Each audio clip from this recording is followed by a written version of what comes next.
السلام علیکم، میں ہوں علی۔ قرآن ویلاگنگ میں خوش آمدید۔ چلتے ہیں آج کی پہلی آیت کی طرف۔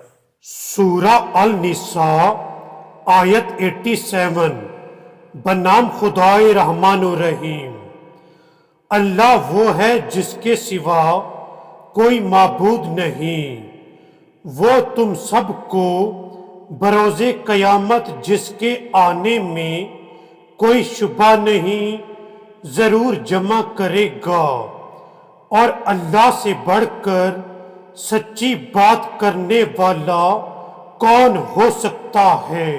ناظرین، قرآن مجید کی اس آیت میں اللہ تعالیٰ نے فرمایا ہے کہ اے لوگو، اللہ کے سوا کوئی معبود نہیں، اور وہ اللہ تم سب کو اس قیامت کے روز ضرور جمع کرے گا۔ اس لیے ہمیں چاہیے کہ اس روز آخرت کے لیے اس دنیا میں زیادہ سے زیادہ نیکیاں جمع کیا کریں، تاکہ وہ نیکیاں اس قیامت کے روز ہمارے کام آ سکیں۔ اب چلتے ہیں قرآن مجید کی اگلی آیت کی طرف۔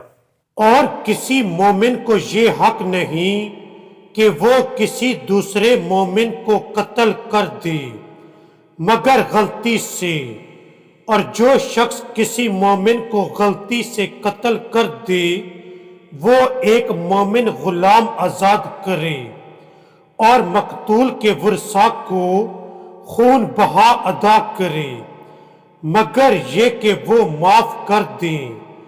پس اگر وہ مومن مقتول تمہاری دشمن قوم سے تھا تو قاتل ایک مومن غلام آزاد کرے، اور اگر وہ مقتول ایسی قوم سے تعلق رکھتا تھا جس کے ساتھ تمہارا معاہدہ ہو تو اس کے ورثاء کو خون بہا دیا جائے اور ایک غلام آزاد کیا جائے، اور جسے غلام میسر نہیں وہ 2 ماہ متواتر روزی رکھے۔ یہ ہے اللہ کی طرف سے توبہ، اور اللہ بڑا علم والا حکمت والا ہے۔ ناظرین، قرآن مجید کی اس آیت میں اللہ تعالیٰ نے حکم دیا ہے کہ اے لوگو، کبھی کسی کو قتل نہ کرو۔ اگر غلطی سے کوئی قتل ہو جائے تو تم اس کا خون بہا ادا کرو اور ایک غلام آزاد کرو۔ اس لیے ہمیں چاہیے کہ کبھی بھی قتل جیسی لعنت اپنے سر نہ لیا کریں۔ اب چلتے ہیں قرآن مجید کی اگلی آیت کی طرف۔ اور جو شخص کسی مومن کو عمدن قتل کر دے تو اس کی سزا جہنم ہے، جس میں وہ ہمیشہ رہے گا، اور اس پر اللہ کا غضب اور اس کی لعنت ہوگی، اور ایسے شخص کے لیے اس نے ایک بڑا عذاب تیار کر رکھا ہے۔ ناظرین، قرآن مجید کی اس آیت میں اللہ تعالیٰ نے فرمایا ہے کہ جو شخص کسی کو عمدن یعنی ارادتاً قتل کرے تو اس کی سزا جہنم ہے، اور وہ ہمیشہ جہنم میں رہے گا، اور اس پر اللہ کا غضب ہوگا اور اللہ کی لعنت ہوگی۔ اس لیے ہمیں چاہیے کہ کبھی بھی کسی کو قتل نہ کیا کریں۔ اب چلتے ہیں قرآن مجید کی اگلی آیت کی طرف۔ اور اللہ سے طلب مغفرت کریں، یقیناً اللہ بڑا درگزر کرنے والا رحم کرنے والا ہے۔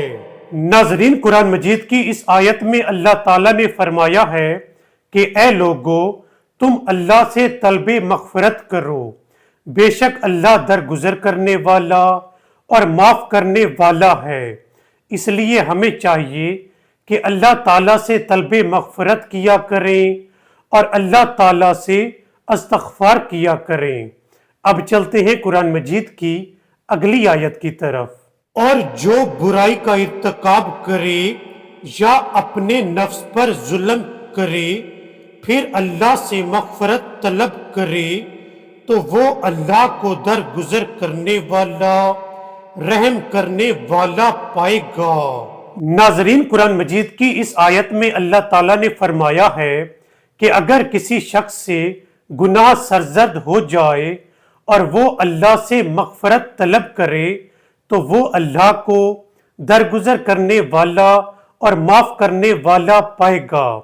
اس لیے ہمیں چاہیے کہ اگر کسی شخص سے کوئی گناہ ہو جائے تو وہ اللہ سے فوراً استغفار کرے اور معافی کا طلبگار ہو، تو اللہ تعالیٰ اس کے گناہ کو معاف کر دے گا۔ ناظرین، آج کے ویلاگ میں بس اتنا ہی۔ آپ سے ملتے ہیں اگلی ویڈیو میں، تب تک کے لیے اللہ حافظ۔